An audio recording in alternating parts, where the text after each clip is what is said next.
Hi, I'm Andy Burnell. I'm in Adelaide, South Australia. Actually, I'm sitting in my backyard on a windy day, but I'm going to make a bit of a how-to video for Crabby Cam. Firstly, before I start, I just wanted to say thank you to all of you. It's been a little while. I've been making Crabby Cam for myself and sharing it with a few friends, and then just recently it went public, and then, as you know, it's gone on from there. So the response has been amazing. In some ways it's been completely overwhelming, but it's been terrific. I'm obsessed with the marine environment. I always have been. I love diving, snorkeling, any way I can get into the water, and I do a bit of fishing as well. And Crabby Cam evolved out of my crab fishing off my kayak. Crabby Cam is totally a low budget thing. It's a second-hand kayak, and it's a used GoPro, and it's a bit of a structure made out of things you can get from the hardware. So I've had so much positive feedback about Crabby Cam. Thank you to all of you that subscribe to my YouTube channel or follow me on Instagram or Facebook. I really appreciate all the messages and the likes and so on. I'm just thrilled if it means people are thinking about the marine environment or getting excited about the marine environment. That's totally a win for me. So, but the start of it was like wondering what was going on in my crab nets. A couple of times I had really interesting things, like one day I pulled up a huge wobbegong shark or a carpet shark, and it was a big one, you know, maybe 5 feet long, and nearly tipped over the kayak while I was pulling it up. And I was like, wow, look at that. It was an absolutely beautiful animal. And then sometimes we catch little Port Jackson sharks or fiddler rays, and occasionally you'll pull up the crab net and the bait basket is completely mushed and all the bait's gone, and you wonder, oh, what's going on? So first off, I just put the GoPro on the side of the crab net with the cable ties, zip tied it on there, and that's not an original thing. A lot of people have done that. And so I thought, oh, I'm going to do that too, and I did that, and I got some footage, and I was like, oh yeah, it's okay, it's kind of cool, but straight away I could see that it needed to be improved. Like, the camera was too close, the camera was too low, so I was going to have to make something. So that's when I started the journey of making the Crabby Cams. So first it was on the net, then it was off the net, then it was on the net, and then it was off the net again. But all as I experimented with how to get better and better footage. And hopefully you'll agree that if you look at some of my older ones, that they have improved over time, and I'm sure they're going to keep improving in the future. But anyway, let's get started and have a look at how to Crabby Cam. This is such a low budget thing that anyone could do it. If you've got access to a pier or a jetty, if you've got a boat or know someone with a boat, if you've got a kayak just happens to be the way I do it, and you've got a GoPro, then potentially you can get some really interesting footage of your local marine life. So let's have a look. So this is a hoop net, what we call here in South Australia a hoop net, and this is how we do a lot of our crab fishing. It's a very simple net. It's got a chicken wire or a wire base. It's got a bait basket in the middle, and it's got 2 wire hoops with a little bit of soft net in between. So when it's fishing, it sits on the bottom like this. This little float here holds the strings up, and then when you pull it, and you've got to pull it quickly to stop the crabs swimming out, the sides lift up like that, and you can lift it up. So the first Crabby Cam started off with the GoPro just attached to the side of the net, but what I found was that it was too close, and so I took it off the net, and then I made Crabby Cam Mark 1 or Mark 2 if you like, that was off the net, and there's a photograph of that here. So the idea is just the bait basket attached to something that holds the camera. Then I decided I wanted it back on the crab net, so I built a frame out from the side of the net here, and a little bit of an upright, and filmed there. And you'll see in some of the early Crabby Cams, like these clips here, they're filmed on the net. The only problem I found is that the float moves around in the water as it's being moved by the water surface, and these ropes tend to jiggle up and down, jiggle up and down, jiggle up and down. And again, you can see a bit of that in this footage here, and that distracts from the footage itself. So it's alright if you're trying to catch crabs, but not if you want to just see the footage itself. So I decided to go off the net again and just build something specifically for the Crabby Cam. Crabby Cam. Like all Crabby Cam stuff, it's very low budget. Second-hand kayak, second-hand GoPros, and the Crabby Cam itself is made from, or this version is made from simple pieces that I had lying around or I got from the hardware store. So the main thing you need is a rigid bar that goes from the camera out to the bait basket, and then it needs to stand upright.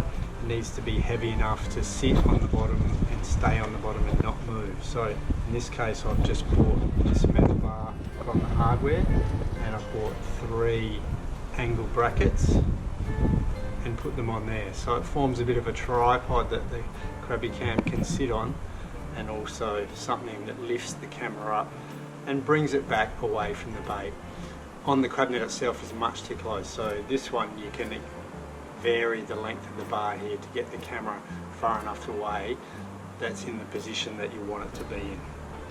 And then to add to that, I've just put in a few little brackets across the top here which I've bolted on. This version has a small LED light here, very small LED light, which I just ordered off the internet, which can be used just to light up the bait area. Brings a little bit more colour into the things that you're looking at when you're filming underwater if you have an artificial light. First Crabby Cam didn't have one, you definitely don't need one, but it is something that can help. Now, also down here you'll see I've got another little GoPro mount. If you look at my latest clips, you'll see I'm experimenting with different camera angles, and 2 cameras at once. So this camera at the top here gives me a wide angle view, and then I can get down in close with this camera down here and get a nice close-up view towards the bait basket.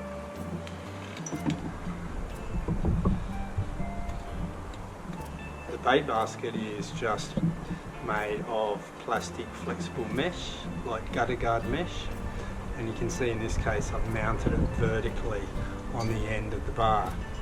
Now there's a couple of reasons for that. One is that if it's mounted vertically like this, when you're looking at it from the camera angle, from the other end, you don't see much. It's quite narrow, you don't see a lot of view of bait basket in the middle of the camera. What you want to see are the animals, not the bait, so it's narrow. It's also got good access on either side for the crabs or the fish to come and get to the bait, and makes them easy to film.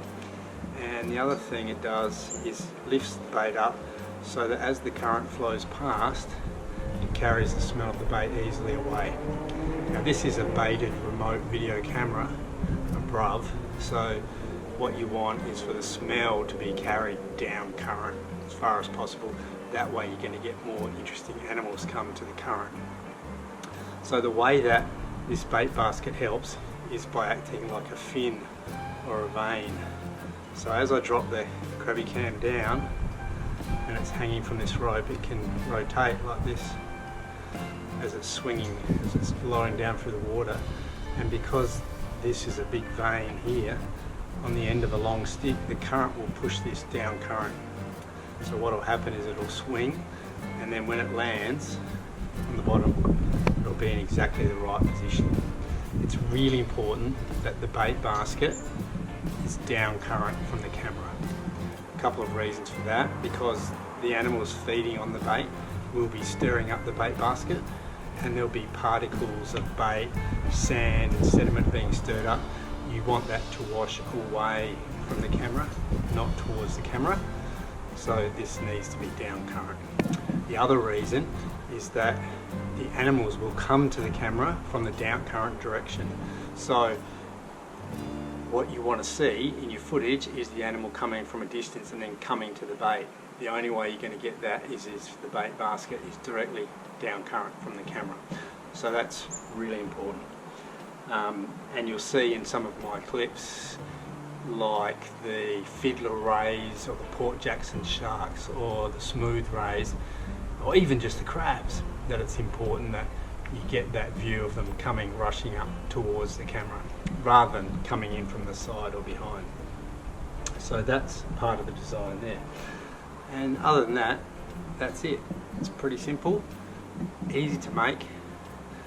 Just think about the bait basket, think about the weight. It doesn't need to be heavy enough that it just sits on the bottom, and then think about how you align it with the current, and then play around with your cameras. Put them wherever you like, add a light if you like. Another thing I found along the way was that because you're aligning it down current, if there's any slack line coming from your float, it will hang down on the side towards the bait basket because it's held by the current, and it may dip down into the view of the camera. Now when that dips down into the view of the camera, that's a real shame because you've ruined that bit of footage. So the way to get around that is to add in an extra float. In this case I've got this extra float. It's about 1 metre of line above the camera, so it holds this piece of the line straight up vertically, and then the rest of the rope going away to the main float can angle away without getting in the view of the camera. The other important thing about setting the Crabby Cam up, I think, is that it's not attached to the kayak. It has its own float, fairly small float. I drop it off to the side. That way, if the kayak moves in the waves and the wind, it doesn't move the camera. It's really important, I think, and it's a really big difference between professional looking footage and footage that's not so good, is the movement of the camera. A lot of underwater footage, the camera's moving because it's carried by a diver. So if you want to have a go, or what we'd say in Australia, you want to have a crack, build yourself a Crabby Cam frame, think about the current, think about how it aligns with the camera, so that the bait's doing the right thing, the mess is going away from the camera, the animals are coming towards the camera. Also think about your background. I always try, sometimes from the kayak I can see where there's weed, where there's sand, where there's patchy bits, so I'll try and drop the camera so that it's on some flatter bottom with a nice big patch of weed or something in the background. If you drop it in the weed and there's a lot of weed around it, it's not quite as interesting, and it gets in the way of the camera sometimes. But if you can, think about the background as well, because you get some better footage. The other thing to think about is how long you leave it. This is a baited camera, so you need to leave it for a little while so the animals can smell it and come up current to do it. So 5 minutes is not long enough, but probably 15 minutes, 20 minutes is more than enough. And usually I'll move the camera. You don't know what you're getting. That's the awesome thing about Crabby Cam, is a surprise, and that's what I get that you guys don't get, and that's a surprise. So I'll come home, I'll paddle in, I'll come home, and then later on I'll download the footage and I'm like, oh wow, look at that, and I get that surprise, and that's awesome.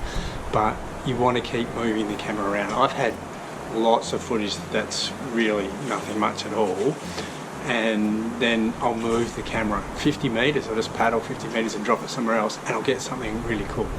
So think about the background, think about how long you're going to leave it, and set it up right using those simple things you can get from the hardware, and you should get some really good footage. That's about it for Crabby Cam. It's not too hard. I'll just say thanks again, and you know what would be really cool, if you do have a go yourself with your own GoPro and you do get some good footage, I'd love to see it. So share it with me, send me a message, whatever, that would be fantastic. I hope this has answered that question for a lot of people that have written to me or messaged me and asked, how did you set it up? It's not rocket science, but you're welcome to see what I do and have a go. And now, like all good YouTubers, I'm going to say like and subscribe down below, or follow me on Insta and Facebook. I'll keep trying to make interesting Crabby Cam clips because I'd be doing it anyway for myself, but it's my pleasure to share it with you guys as well. Until I talk to you again, see you later.